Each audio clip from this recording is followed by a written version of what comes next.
Assalamualaikum warahmatullahi wabarakatuh. Kali ini kita akan mempelajari tema 5, pahlawanku, subtema 1, perjuangan para pahlawan, pembelajaran 1. Hari ini kamu akan belajar tentang pahlawan. Tahukah kamu apa yang dimaksud dengan pahlawan? Nah, pahlawan adalah orang yang menonjol karena keberaniannya dan pengorbanannya dalam membela kebenaran atau perjuangan yang gagah berani. Amati gambar berikut ini. Nah, ini ada 3 gambar ya teman-teman. Lalu, apa yang mereka lakukan? Pada gambar pertama itu menjenguk teman yang sakit. Lalu gambar kedua menyayangi hewan dan binatang. Dan gambar yang ketiga adalah membantu orang lain. Itulah yang dilakukan pada gambar ini. Lalu, bagaimana pendapatmu mengenai hal itu? Kalau pendapat saya, semua yang dilakukan adalah sikap yang terpuji dan harus dicontoh. Lalu, hal baik apa yang bisa kamu contoh? Kalau saya, hal baik yang bisa saya contoh adalah saling menyayangi makhluk hidup dan menolong sesama. Menolong orang lain dengan ikhlas, berani, dan gigih merupakan sikap yang dimiliki oleh pahlawan. Untuk menghargai mereka, kamu bisa meneladani sikap kepahlawanannya dalam kehidupan sehari-hari. Bagaimanakah perjuangan para tokoh di masa kerajaan Hindu, Buddha, dan Islam? Bagaimanakah sikap kepahlawanan yang mereka miliki? Sikap kepahlawanan juga tercermin dari perbuatan beberapa raja di masa kerajaan Hindu, Buddha, dan Islam. Mari kita pelajari lebih lanjut. Nah, di sini ada bacaan Raja Punawarman, Panji segala raja. Mari kita baca. Raja Punawarman mulai memerintah kerajaan Tarumanegara pada tahun 395 Masehi. Pada masa pemerintahannya, ia selalu berjuang untuk rakyatnya. Ia membangun saluran air dan memberantas perampok. Raja Punawarman sangat memperhatikan kesejahteraan masyarakatnya. Ia memperbaiki aliran sungai Gangga di daerah Cirebon. 2 tahun kemudian, ia juga memperbaiki dan memperindah aluran sungai Cupu sehingga air bisa mengalir ke seluruh kerajaan. Para petani senang karena ladang mereka mendapat air dari aliran sungai, sehingga menjadi subur. Ladang para petani tidak kekeringan pada musim kemarau. Raja Punawarman juga berani memimpin angkatan laut kerajaan Tarumanegara untuk memerangi bajak laut yang merajalela di perairan barat dan utara kerajaan. Setelah Raja Punawarman berhasil membasmi semua perampok, keadaan menjadi aman. Rakyat di kerajaan Tarumanegara kemudian hidup aman dan sejahtera. Sebagai wujud kecintaan rakyat kerajaan Tarumanegara kepada Raja Punawarman, telapak kakinya diabadikan dalam bentuk prasasti yang dikenal sebagai Prasasti Ciaruteun. Setelah membaca teks tersebut, jawablah pertanyaan berikut. Mari kita jawab. Tuliskan perjuangan yang dilakukan oleh Raja Punawarman Nah, dalam teks tadi ini banyak sekali ya teman-teman hal yang sudah dilakukan oleh Raja Punawarman. Nah, mari kita tulis di sini. Yang pertama, membangun saluran air dan memberantas perampok, lalu memperbaiki aliran sungai Gangga, lalu memperbaiki dan memperindah aluran sungai Cupu, dan Raja Punawarman juga berani memimpin angkatan laut kerajaan Tarumanegara. Itulah perjuangan Raja Punawarman. Lalu, tuliskan setiap kepahlawanan yang dimiliki oleh Raja Punawarman. Nah, sikap kepahlawanan yang dimiliki oleh Raja Punawarman adalah ikhlas, gigih, dan berani. Wah, ini perlu kita contoh ya teman-teman. Apa yang dirasakan rakyat kerajaan Tarumanegara atas perjuangan yang dilakukan oleh Raja Punawarman?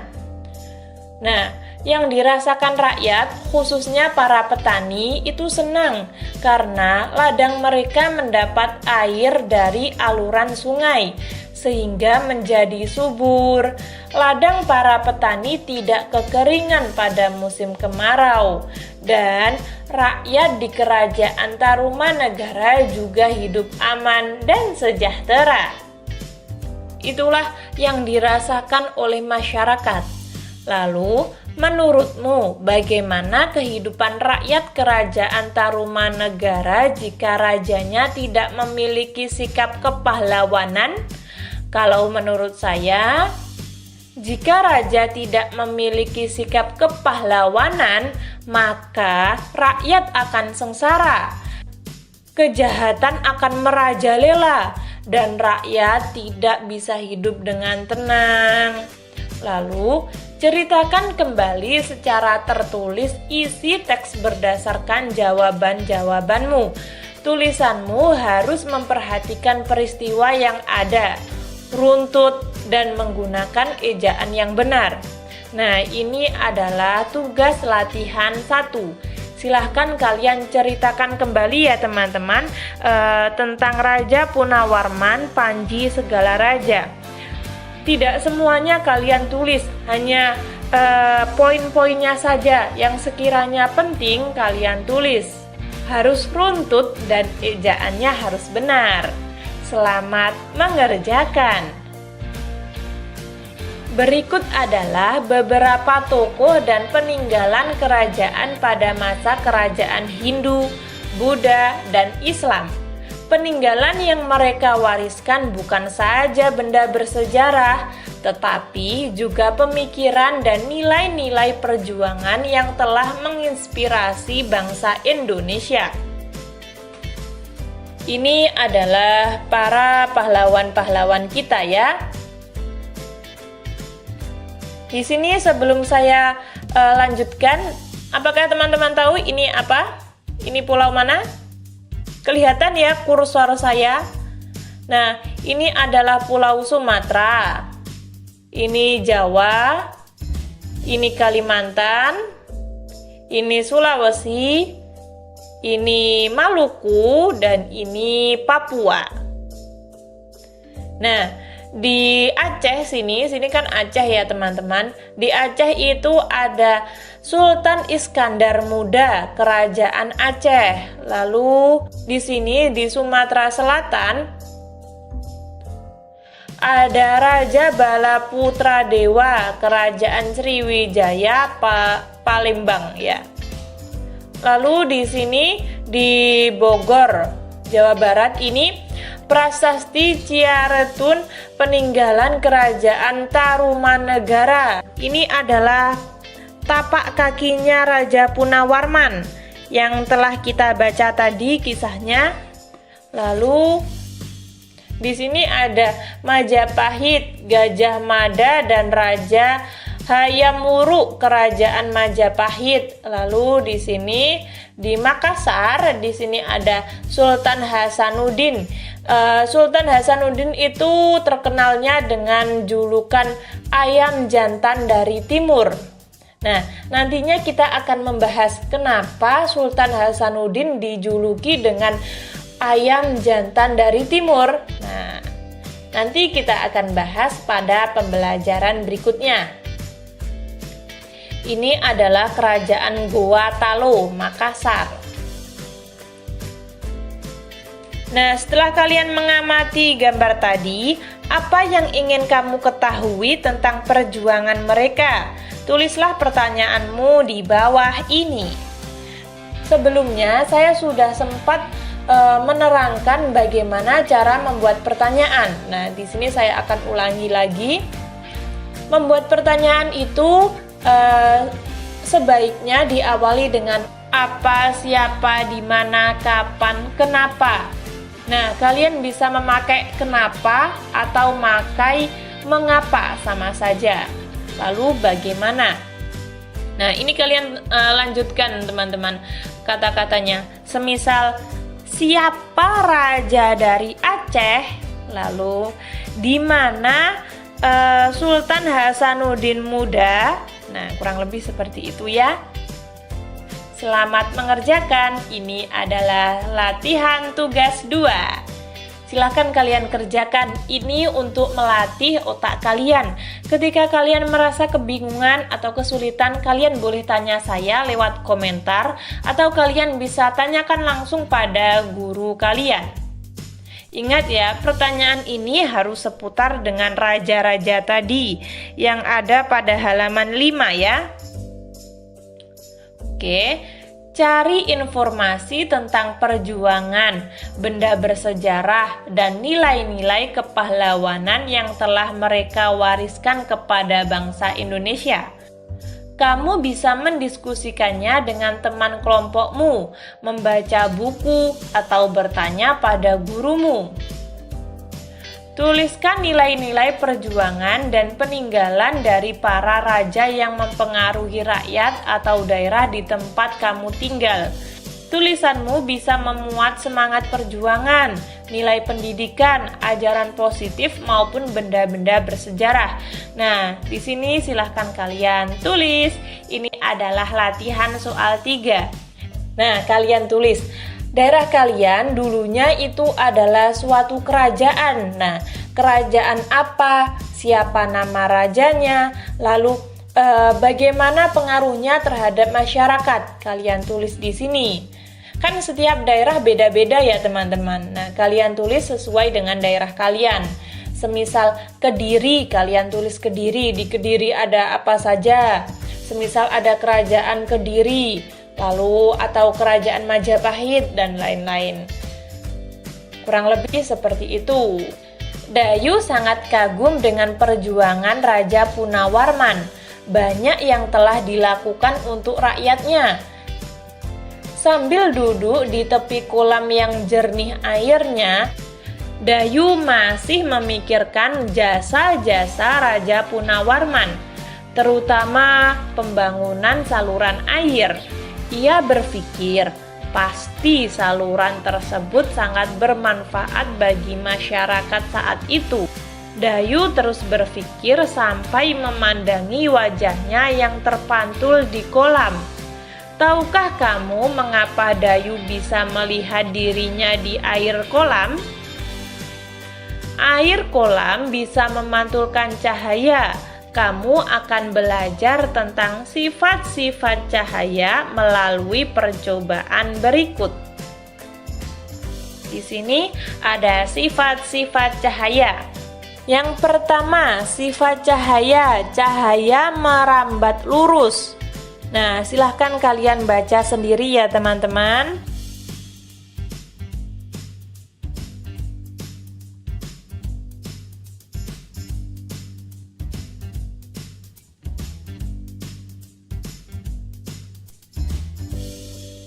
Yang kedua, cahaya menembus benda bening.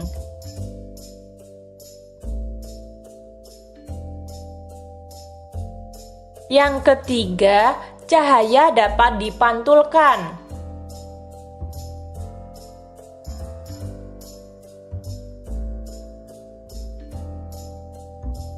Dan yang keempat, cahaya dapat dibiaskan.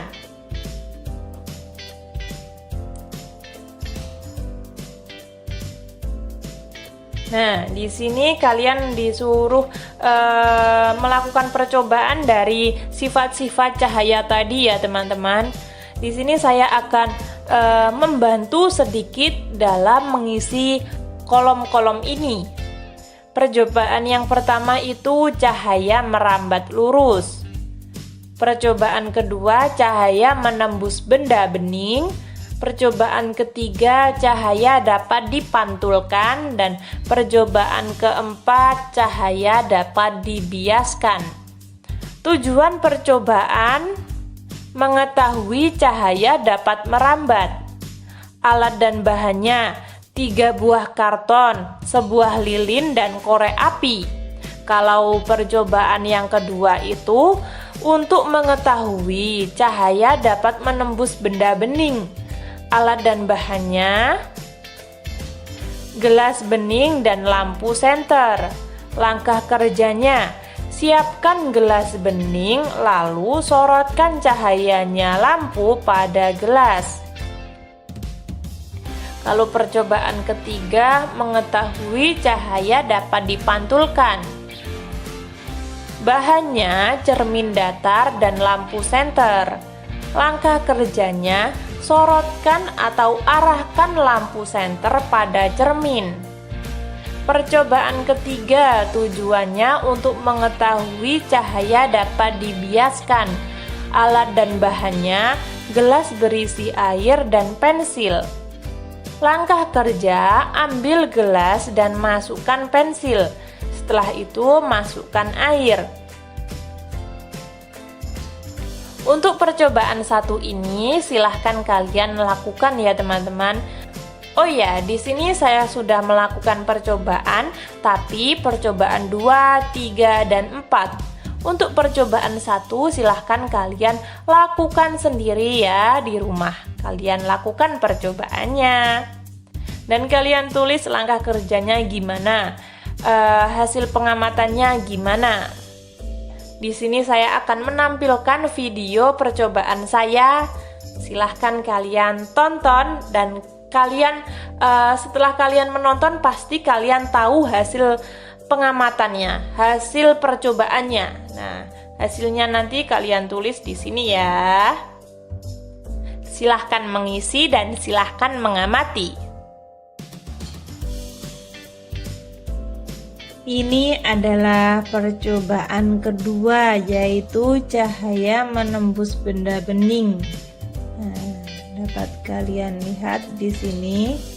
Tembuskan ya cahayanya teman-teman. Gimana? Udah paham? Oh, saya akan buat yang lebih jelas. Nah, seperti ini. Gimana menurut pengamatan kalian? Cahayanya tembus nggak teman-teman? Nah, kalau tembus silahkan kalian tulis pada hasil pengamatan. Lalu di sini percobaan ketiga, cahaya dapat dipantulkan. Nah, di sini dapat kalian lihat cahayanya memantul ya teman-teman. Saya menyorotkan sinar ke kaca tapi malah dipantulkan oleh kaca ya. Ini pantulannya. Saya perlihatkan.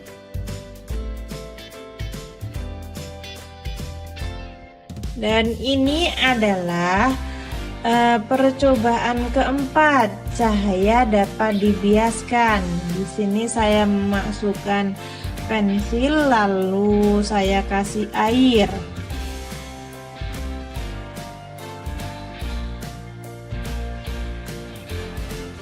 Nah, sudah saya isi segini. Menurut kalian kelihatan nggak teman-teman pembiasannya? Oke, saya akan perbesar bentar ya, seperti ini. Gimana, kelihatan nggak? Cahaya dapat dibiaskan nggak teman-teman? menurut kalian? Saya kasih airnya lagi deh. Nah, oh mungkin posisi pensilnya kurang tepat. Nah, saya ganti seperti ini. Gimana? Benar kan? Ternyata cahaya dapat dibiaskan. Silahkan kalian amati dan kalian tulis pada hasil pengamatan. Kesimpulan dari percobaan 1, 2, 3 adalah, menurut saya, kesimpulan dari percobaan tadi adalah cahaya dapat merambat lurus, cahaya dapat dipantulkan, dan dapat dibiaskan dan dapat menembus benda bening. Nah, itu kesimpulannya. Lalu diskusikan hasil percobaanmu bersama teman-teman kelompok dan buat kesimpulan tentang sifat-sifat cahaya. Silahkan kalian diskusi dan kalian simpulkan tentang sifat-sifat cahaya tadi ya. Kesimpulan tadi kita sudah belajar apa saja? Yang pertama, menceritakan kembali isi teks dengan bahasa sendiri. Yang kedua, menyampaikan laporan percobaan tentang cahaya. Dan yang terakhir, mengidentifikasi peninggalan sejarah masa Hindu, Buddha, dan Islam serta pengaruhnya bagi masyarakat sekitar. Ketika teman-teman ada saran atau masih kurang paham, silahkan tulis di komentar. Sekian, terima kasih. Wassalamualaikum warahmatullahi wabarakatuh.